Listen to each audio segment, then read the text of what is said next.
ಮಹಿಳಾ ಟಿ20 ವಿಶ್ವಕಪ್ನಲ್ಲಿ team India ಬೊಂಬಾಟ್ ಪ್ರದರ್ಶನ ನೀಡ್ತಾ ಇದೆ. ಫಸ್ಟ್ ಮ್ಯಾಚ್ ಅಲ್ಲೇ ಪಾಕಿಸ್ತಾನ ತಂಡವನ್ನ ಸದೆಬಡಿದು ಗ್ರ್ಯಾಂಡ್ ಆಗಿ ಟೂರ್ನಿಯನ್ನು ಆರಂಭ ಮಾಡಿರುವಂತಹ ಭಾರತ ಎರಡನೇ ಮ್ಯಾಚ್ ಅಲ್ಲಿ ನೆದರ್ಲ್ಯಾಂಡ್ ವಿರುದ್ಧ ಕೂಡ ಒನ್ ಸೈಡೆಡ್ ಆಗಿ ವಿನ್ ಆಗಿದೆ. ಹಾಗೆ ಗ್ರೂಪ್ ಎ ನಲ್ಲಿ ಟೇಬಲ್ ಟಾಪರ್ಸ್ ಕೂಡ.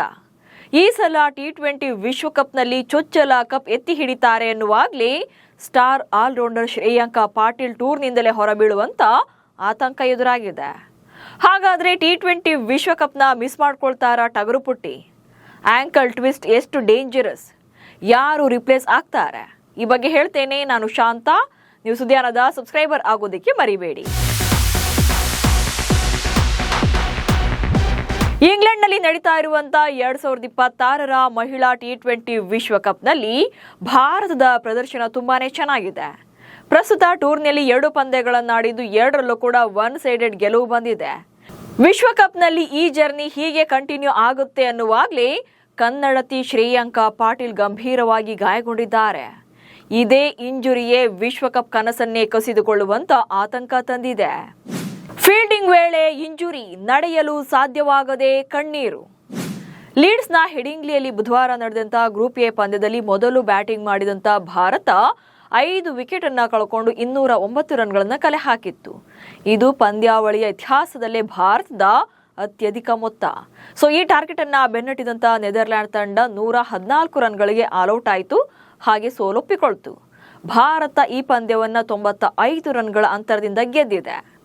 ಆದ್ರೆ ಪಂದ್ಯವನ್ನ ಗೆದ್ವಿ ಅನ್ನೋದಕ್ಕಿಂತ ಶ್ರೇಯಾಂಕ ಅವರ ಇಂಜುರಿಯ ಈಗ ತಲೆಬಿಸಿ ತಂದಿಟ್ಟಿದೆ. ಫಸ್ಟ್ ಓವರ್ ಫಸ್ಟ್ ಬಾಲ್ನಲ್ಲೇ ಶ್ರೇಯಾಂಕಗೆ ಇಂಜುರಿ. ನೆದರ್ಲ್ಯಾಂಡ್ನ ಬ್ಯಾಟಿಂಗ್ ವೇಳೆ ತಮ್ಮ ಮೊದಲ ಓವರ್ ಬೌಲ್ ಮಾಡೋಕೆ ಬಂದ ಶ್ರೇಯಾಂಕ ಪಾಟೀಲ್ ಅವರ ಫಸ್ಟ್ ಬಾಲ್ನ ಮೊಲ್ಕೆನ್ ಬೋರ್ ಮಿಡಾನ್ ಕಡೆಗೆ ಆಡ್ತಾರೆ, ಅಂದ್ರೆ ಬ್ಯಾಟ್ ಬೀಸ್ತಾರೆ. ಹೀಗಾಗಿ ಶ್ರೇಯಾಂಕ ಬೌಲಿಂಗ್ ಮಾಡಿದಂತ ಬಳಿಕ ಚೆಂಡನ್ನ ಹಿಡಿಯೋಕೆ ಅದರ ಹಿಂದೆ ಹೋಗ್ತಾರೆ. ಜೊತೆಗೆ ಚೆಂಡಿನ ಬಳಿ ಹೋದ ಶ್ರೇಯಾಂಕ ಬಾಲ್ ತಗೊಳ್ಬೇಕು ಅಂತೇಳಿ ಕೆಳಕ್ಕೆ ಬಗ್ತಾರೆ. ಈ ವೇಳೆ ಬ್ಯಾಲೆನ್ಸ್ ಮಿಸ್ ಆಗಿ ಬಲಗಾಲಿನ ಆಂಕಲ್ ಟ್ವಿಸ್ಟ್ ಆಗಿದೆ, ಅಂದ್ರೆ ಬಲಗಾಲಿನ ಕಣಕಾಲು ತಿರುಚಿದಂತಾಗಿದೆ. ಇದರಿಂದ ತುಂಬಾನೇ ನೋವುಗೊಳಗಾಗ್ತಾರೆ. ಮೈದಾನದಲ್ಲೇ ಬಿದ್ದು ನೆರಳಾಡ್ತಾರೆ. ಮೇಲೆ ಹೇಳೋಕ್ಕೂ ಕೂಡ ಆಗೋದಿಲ್ಲ, ಕಣ್ಣೀರನ್ನ ಹಾಕ್ತಾರೆ. ಆಗ ಫೀಲ್ಡ್ ಅಂಪೈರ್ಗಳು ಹಾಗೆ ತಂಡದ ಸದಸ್ಯರು ತಕ್ಷಣವೇ ಫಿಸಿಯೋ ಅವರನ್ನ ಮೈದಾನಕ್ಕೆ ಬರೋಕೆ ಹೇಳ್ತಾರೆ. ಶ್ರೇಯಾಂಕ ಅವರನ್ನ ಪರೀಕ್ಷೆ ಮಾಡಿದಂತ ಫಿಸಿಯೋ ಅಲ್ಲೇ ಗ್ರೌಂಡ್ ಅಲ್ಲೇ ಫಸ್ಟ್ ಏಡ್ ಅನ್ನ ಕೊಡ್ತಾರೆ, ಅಂದ್ರೆ ಪ್ರಥಮ ಚಿಕಿತ್ಸೆಯನ್ನ ಕೊಡ್ತಾರೆ. ಜೊತೆಗೆ ಹೆಚ್ಚಿನ ಚಿಕಿತ್ಸೆಗಾಗಿ ಅವರನ್ನ ಡಗೌಟ್ಗೆ ಕರ್ಕೊಂಡು ಹೋಗೋಕೆ, ಅಂದ್ರೆ ನಡ್ಕೊಂಡು ಹೋಗೋಕೆ ಟ್ರೈ ಮಾಡ್ತಾರೆ. ಬಟ್ ಶ್ರೇಯಾಂಕ ಕೈಯಲ್ಲಿ ಸರಿಯಾಗಿ ನಿಲ್ಲೋಕ್ಕೂ ಕೂಡ ಸಾಧ್ಯವಾಗೋದಿಲ್ಲ, ಅಷ್ಟರ ಮಟ್ಟಿಗೆ ನೋವು ಕಾಡ್ತಾ ಇರುತ್ತೆ. ಕೊನೆಗೆ ಕಾಟ್ ಹಾಗೆ ಸ್ಟ್ರೆಚರ್ ಅನ್ನ ತರಿಸಿ ಶ್ರೇಯಾಂಕ ಅವರನ್ನ ಸ್ಟ್ರೆಚರ್ ಮೇಲೆ ಮಲಗಿಸಿ ಮೈದಾನದಿಂದ ಹೊರಗೆ ಕರ್ಕೊಂಡು ಹೋಗ್ತಾರೆ. ಶ್ರೇಯಾಂಕ ಮೈದಾನದಿಂದ ಹೊರಡುವಾಗ ಕಣ್ಣೀರಿಡ್ತಾ ಇದ್ದಿದ್ದೆ ಅವರ ನೋವಿನ ತೀವ್ರತೆಯನ್ನ ಹೇಳ್ತಾ ಇತ್ತು. ಇದೇ ಈಗ ಶ್ರೇಯಾಂಕ ಇಡೀ ಟೂರ್ನಿಯನ್ನೇ ಮಿಸ್ ಮಾಡಿಕೊಳ್ತಾರಾ ಎನ್ನುವಂತ ಪ್ರಶ್ನೆಗಳನ್ನ ಮೂಡಿಸಿದೆ. ಏಕದಿನ ವಿಶ್ವಕಪ್ನಲ್ಲಿ ಪ್ರತೀಕ ರಾವಲ್ ಕೂಡ ಇದೇ ತರ ಇಂಜುರಿ. ಇನ್ನು ಕಳೆದ ಅಕ್ಟೋಬರ್ನಲ್ಲಿ ಮಹಿಳಾ ಏಕದಿನ ವಿಶ್ವಕಪ್ ವೇಳೆ ಭಾರತದ ಆಟಗಾರ್ತಿ ಪ್ರತೀಕ ರಾವಲ್ ಕೂಡ ಇದೇ ರೀತಿ ಗಾಯಗೊಂಡಿದ್ರು. ಬಾಂಗ್ಲಾದೇಶ ವಿರುದ್ಧ ಲೀಗ್ ಹಂತದ ಕೊನೆಯ ಮ್ಯಾಚ್ ಅಲ್ಲಿ ಫೀಲ್ಡಿಂಗ್ ವೇಳೆ ಮೊಣಕಾಲು ಹಾಗೆ ಪಾದದ ಗಾಯಕ್ಕೆ ತುತ್ತಾಗಿದ್ರು. 7 ಪಂದ್ಯಗಳಿಂದ 51ರ ಅವರೇಜ್ ಹಾಗೆ 77ರ ಸ್ಟ್ರೈಕ್ ರೇಟ್ ನಲ್ಲಿ 308 ರನ್ಗಳನ್ನ ಕಲೆ ಹಾಕಿ ಅದ್ಭುತ ಫಾರ್ಮ್ ನಲ್ಲಿದ್ದ ಪ್ರತೀಕ ಆ ಒಂದು ಇಂಜುರಿಯಿಂದಾಗಿ ನಂತರ ನಾಕೌಟ್ ಪಂದ್ಯಗಳನ್ನೇ ಮಿಸ್ ಮಾಡ್ಕೊಂಡಿದ್ರು. ಆದ್ರೆ ಅಂತಿಮವಾಗಿ ಭಾರತ ಚಾಂಪಿಯನ್ ಪಟ್ಟಕ್ಕೇರಿದ ಮೇಲೆ ಸೆಲೆಬ್ರೇಷನ್ ವೇಳೆ ವೀಲ್ ಚೇರ್ ನಲ್ಲೇ ಭಾಗಿಯಾಗಿದ್ರು. ಅಲ್ಲಿವರೆಗೂ ಕೂಡ ಅವ್ರ ಕಾಲು ಇನ್ನೂ ಕೂಡ ರಿಕವರ್ ಆಗಿರ್ಲಿಲ್ಲ ಅಥವಾ ಇಂಜುರಿ ವಾಸಿಯಾಗಿರ್ಲಿಲ್ಲ. ಈಗ ಶ್ರೇಯಾಂಕ ಪರಿಸ್ಥಿತಿ ಕೂಡ ಹೀಗೆ ಆಗುತ್ತಾ ಎನ್ನುವಂತ ಪ್ರಶ್ನೆಗಳಿವೆ. ಯಾಕಂದ್ರೆ ಆಂಕಲ್ ಟ್ವಿಸ್ಟ್ ಆಗಿರೋದ್ರಿಂದ ಅಷ್ಟು ಬೇಗ ರಿಕವರ್ ಆಗೋದು ಕೂಡ ಕಷ್ಟ ಸಾಧ್ಯ. ಇದೇ ಗಾಯ ಈಗ ಶ್ರೇಯಾಂಕಗೆ ಮತ್ತೆ ಬರೆ ಇಳಿಯುತ್ತೆ ಎನ್ನುವಂತ ಪ್ರಶ್ನೆ ಮೂಡಿಸಿದೆ. 14 ತಿಂಗಳು ದೂರ ಖಿನ್ನತೆಗೆ ಒಳಗಾಗಿದ್ದೆ ಎಂದ ಶ್ರೇಯಾಂಕ ಪಾಟೀಲ್ ಅದ್ಭುತ ಆಟಗಾರ್ತಿ ಆಗಿದ್ರು ಕೂಡ ಅವರಿಗೆ ಇಂಜುರಿಯೇ ದೊಡ್ಡ ವಿಲನ್ ಆಗಿದೆ. ಈ ಹಿಂದೆ ಕೂಡ ಕಾಲು ಹಾಗೆ ಬೆರಳಿನ ಗಾಯದಿಂದ ಬಳಲ್ತಾ ಇದ್ರು.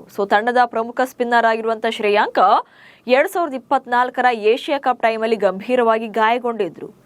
ಅದಾದ ಬಳಿಕ 14 ತಿಂಗಳುಗಳ ಕಾಲ ಕ್ರಿಕೆಟ್ನಿಂದಲೇ ಹೊರಗಿದ್ರು. ಇದರ ಜೊತೆಗೆ IPL ಟೈಮಲ್ಲೂ ಕೂಡ ಶ್ರೇಯಾಂಕ ಗಾಯಗೊಂಡು ಟೂರ್ನಿಯಿಂದಲೇ ಹೊರಬಿದ್ದಿದ್ರು. ಆಗ ಎಷ್ಟು ನೋವು ಅನುಭವಿಸಿದ್ರು ಅನ್ನೋದನ್ನ ಇತ್ತೀಚೆಗೆ ಹೇಳ್ಕೊಂಡಿದ್ರು. ಕಳೆದ ಭಾನುವಾರ ಪಾಕಿಸ್ತಾನ ವಿರುದ್ಧದ ಪಂದ್ಯದಲ್ಲಿ ಗೆದ್ದಂತ ಭಾರತ ಆ ಬಳಿಕ ಶ್ರೇಯಾಂಕ ಪಾಟೀಲ್ ಕೂಡ ಮಾತನಾಡಿದ್ರು. ಈ ವೇಳೆ ಇಂಜುರಿ ಕಾರಣಕ್ಕೆ ಖಿನ್ನತೆಗೆ ಒಳಗಾಗಿದ್ದೆ, ಹಾಗೆ ಕ್ರಿಕೆಟ್ನೇ ಬಿಟ್ಬಿಡಬೇಕು ಅನ್ಕೊಳ್ತಾ ಇದ್ದೆ ಎಂದಿದ್ರು. ಆದ್ರೆ ಕಮ್ ಬ್ಯಾಕ್ ಬಳಿಕ ಹೊಸ ಜೋಶ್ನಲ್ಲಿ ಪರ್ಫಾರ್ಮ್ ಮಾಡ್ತಾ ಇದ್ರು. ಪಾಕಿಸ್ತಾನ ವಿರುದ್ಧ ಬೆಸ್ಟ್ ಎಕಾನಮಿಕಲ್ ಬೌಲರ್ ಆಗಿ ಕಾಣಿಸಿಕೊಂಡಿದ್ರು. ಸೊ ಅದು ಅಲ್ಲದೆ ಈ ಟೂರ್ನಿಯಲ್ಲಿ ಅಂದರೆ ವಿಶ್ವಕಪ್ ಟೂರ್ನಿಯಲ್ಲಿ ಭಾರತ ಪರ ಮೇನ್ ಬೌಲರ್ ಅಥವಾ ಸ್ಪಿನ್ನರ್ ಆಗಿದ್ರು. ಸದ್ಯ ಶ್ರೇಯಾಂಕ ಲಭ್ಯತೆ ಅಥವಾ ಟೂರ್ನಿಂದ ಹೊರಬಿದ್ದಿರೋ ಬಗ್ಗೆ BCCI ಯಾವುದೇ ಅಧಿಕೃತ ಮಾಹಿತಿಯನ್ನು ಇದುವರೆಗೂ ಕೂಡ ನೀಡಿಲ್ಲ. ಅಂದರೆ ಅವರ ಇಂಜುರಿ ಅಥವಾ ರಿಕವರ್ ನೋಡಿಕೊಂಡು ಅಫಿಷಿಯಲ್ ಅನೌನ್ಸ್ಮೆಂಟ್ ಮಾಡ್ತಾರೆ. ಒಂದು ವೇಳೆ ಟೂರ್ನಿಯನ್ನು ಆಡೋಕೆ ಸಾಧ್ಯವಾಗದೇ ಇದ್ರೆ ಅವರ ಸ್ಥಾನಕ್ಕೆ ಯಾರು ಬದಲಿ ಆಯ್ಕೆ ಆಗ್ತಾರೆ ಅನ್ನೋದ್ರ ಬಗ್ಗೆ ಕೂಡ ಚರ್ಚೆ ಆಗ್ತಿದೆ. ಜೊತೆಗೆ ಮೂವರ ಹೆಸರು ಕೂಡ ರೇಸ್ನಲ್ಲಿದೆ. ತನುಜಾ ಕನ್ವರ್, ಸ್ನೇಹ ರಾಣಾ ಹಾಗೆ ಸೈಕಾ ಇಶಾಕ್ ಈ ಮೂವರ ಹೆಸರು ಚರ್ಚೆಯಲ್ಲಿ ಇರುವಂತದ್ದು. ಆದ್ರೆ ಶ್ರೇಯಾಂಕ ಪಾಟೀಲ್ ಅವರೇ ಬೇಗ ರಿಕವರ್ ಆಗಿ ತಂಡಕ್ಕೆ ಜಾಯಿನ್ ಆಗಲಿ ಅಂತ ಫ್ಯಾನ್ಸ್ ಕೂಡ ಕೇಳ್ಕೊಳ್ತಿದ್ದಾರೆ. ನಮಸ್ಕಾರ.